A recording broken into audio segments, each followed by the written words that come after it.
Bonjour, je suis Émilie Lestavel, je suis thérapeute psychocorporelle et constellatrice et dans cette vidéo j'aimerais vous parler de l'impact transgénérationnel des traumatismes, c'est-à-dire comment un traumatisme vécu par un de nos ancêtres pouvait avoir un impact sur notre biologie et sur nos comportements. J'aimerais vous parler pour ça d'une étude qui a été faite par des scientifiques, des chercheurs qui ont observé des souris. Ils ont exposé ces souris à une odeur de fleurs de cerisier suivie d'un choc électrique dissuasif. Et après plusieurs répétitions de cette association odeur suivie d'un choc, les souris se sont mises à se figer de peur dès qu'elles sentaient l'odeur de fleurs de cerisier. Ça, on le connaît depuis longtemps, c'est le réflexe pavlovien. Mais ce qui est intéressant dans cette étude, c'est qu'on a suivi les descendants de ces souris sur 5 générations. Et on a pu observer sur 5 générations que les souris descendantes, dès qu'elles étaient exposées à l'odeur de fleurs de cerisier, se mettaient à se figer de peur comme si elles-mêmes avaient reçu le choc électrique.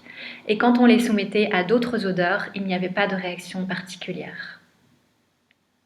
Il y a une autre étude qui a été faite par Rachel Yehuda, qui est une chercheuse en neurobiologie et qui a étudié l'impact du traumatisme sur la neurobiologie.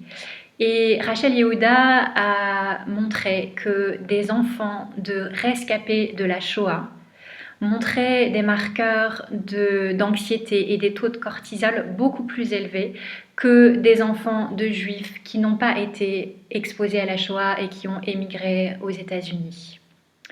Ces études tendent à nous montrer qu'il y a un impact transgénérationnel dans notre biologie. Alors bien sûr, la science n'en est qu'à ses débuts sur ces études et qu'il y aura sûrement des méta-analyses qui vont être faites dans le futur, mais ça nous montre déjà que clairement notre biologie garde une trace de traumatisme non régulé par nos ancêtres.